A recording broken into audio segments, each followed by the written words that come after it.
Okay, hello mga boss. So magandang araw sa inyo and welcome back again na naman sa ating YouTube channel. Ano at sa panibagong video tutorial na naman. Ayun, so bali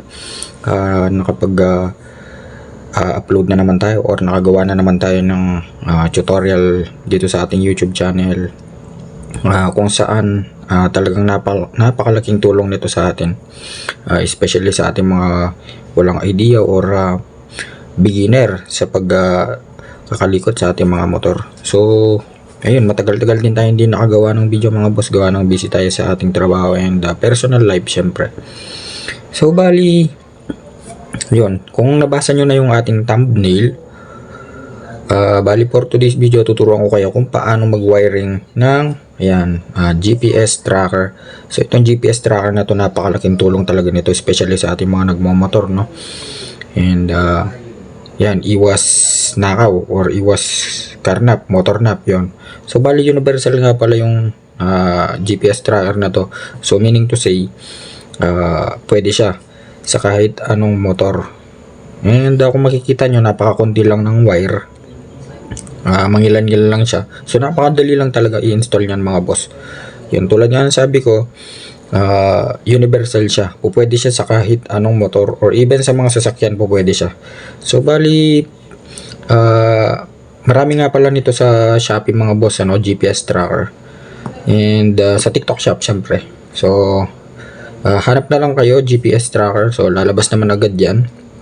And may manual nga pala to kung paano siya i-operate or gamitin. So dito sa GPS tracker natin mga boss, nangangailangan nga pala to ng SIM card. Okay, so dapat yung SIM card na yon may load siya and wag mong tatanggalin dun sa mismong ano bang tawag dito? Di ba micro cut yun, di ba? So wag mong tatanggalin yung pinaka maliit. So hayaan mo lang siya dun. Kasi kung mapapansin yan, dun siya sa old, yung mga sinaunang SIM, so ganun siya kalaki. So yung mga SIM kasi natin ngayon, micro cut na, yung mga maliliit. So masyado siya maluwang. So meaning siya yung malaki talaga siya. So kapag kakinat mo, wag mo na siyang ikakat pa. Yun. So yun, bali kapag ka-inoperate mo nga pala to, nangangailangan to ng application or app sa ating cellphone, no? And meron naman tayong QR code dito kung saan pwede nating i-scan. So may manual niya para ma-redirect tayo dun sa application at mamomonitor mo na yung location ng pinag-installan mo, motor man or sasakyan. So GPS tracker or global positioning system. Okay, yun. So mabalik na tayo dito sa ating diagram. Kapag mag-i-install nga pala kayo mga boss ng GPS, mga kailangan natin yan syempre, GPS tracker, extra fuse 10 amps lang, at mga terminal pins, yung i-terminal, kasi pwede tayo mag-tap dyan sa battery natin or even sa chassis. Okay, so bali umpisa na natin yung ating tutorial. Direkta na tayo dito sa ignition switch mga boss, ano? So kung yung motor nyo 4 wires for example, TMX, Rusi, ano pa ba, basta yung 4 wires na naked or even sa mga may pairings na motor, basta 4 wires. Ang hahanapin nyo lang dyan mga boss is yung accessory wire ng ating motor. So dito sa 4 wires, so meron kasi tayong green, black na may white, red at saka pure black. So yun yung pure black natin, yun yung accessory wire natin. Sa mga 4 wires yung mga boss, ano? So dun lang tayo magtatap kasi yung pinaka accessories natin para makontrol ng ignition switch natin yung ating GPS. Kasi kapag dito natin siya tinap sa may positive ng ating ignition switch, so merong pagkonsumo na nangyari, no, or parasitic discharge. So ibig sabihin kapag kahit na nakapatay yung motor natin, magko-consumo yung ating GPS. So para tipid, dito tayo magtatap sa accessory wire. And kung 2 wires naman yung motor nyo mga bossing, sa accessory wire pa rin tayo magtatap. Doon pa rin tayo. Sa mga Suzuki, kulay orange yung accessory wire, and sa mga Yamaha is kulay brown. Yun. Okay, so direct to the point na tayo. So meron lang tatlong wire yung ating GPS tracker mga boss, ano. Isang red, isang orange, at saka isang kulay black. So yung red natin mga boss, automatically yan yung ating positive. So didirekta na agad yan dito sa may positive terminal ng battery. Siyempre for safety, para iwas short circuit, lagyan natin yan 10 amps na fuse.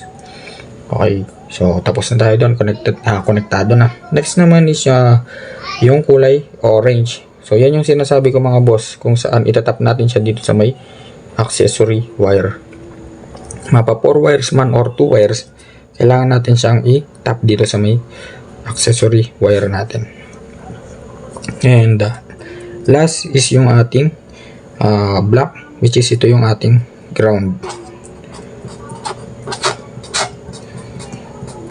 Yun. So ganun lang kasimple mga boss. Sa pag-install nga pala ng ground, wag tayong mag-install dito sa may negative terminal ng battery mga boss. Sa chassis tayo didirekta, sa mismong bakal or sa may batalya ng motor. So dun tayo magtatap para solid yung ground na papasok sa ating GPS tracker. And sa pag-operate naman ito mga bossing ng ating GPS tracker, so tulad nga ng sabi ko, meron tayong application or apps para ma-monitor natin or ma-view natin yung location ng ating pinag-installan or yung ating motor or even sasakyan. So doon natin ma-monitor kung nasaan yung location niya, yung mga rutang dinaanan niya. Yan, makikita natin siya doon sa may apps kasi may maps tayo doon. And sa pag-install nga pala nito mga bossing, yung pinaka-safe na paglalagyan or pagtataguan, yung pinakakasulok-sulukan ng motor, doon nyo siya ilagay para halimbawa kinarnap yung motor nyo, matatagalan sila or hindi nila malalaman na may GPS pala yung motor or sasakyan. Basta sa pinakatago or pinakamahirap na location sa ating motor, doon nyo siya ilagay para if ever man, kung sakali, wag naman sana makarnap yung motor nyo, so hindi nila alam, matatagalan silang magbaklas. Yun, so bali matutunton nyo na yung kanyang lokasyon or yung kinalalagyan ng inyong mga motor. Yun, again mga boss, yung kulay red natin, positive, direct yan sa positive terminal ng battery, baunan nyo ng fuse for safety purpose. Yung orange, accessories, accessory lang yan, accessory line, para kontrolado siya ng susi natin. And yung black, siya naman yung ground natin. Yan, inuulit ko mga boss, universal tong ating GPS tracker. So meaning to say, pwede siya sa iba't ibang klaseng motor for safety. At inuulit ko, sa pag-install nitong ating GPS, yung pinaka-safety or yung pinakatagong lugar na hindi agad mababaklas ng kawatan, doon nyo siya i-pwesto para magkaroon kayo ng mahabang time para malocate at saka matunton nyo yung location ng motor nyo. Okay, so bali hanggang dito na lang mga bossing, ano? And sana may natutunan kayo. At kung nagustuhan yung video na to, so please like, share, and subscribe.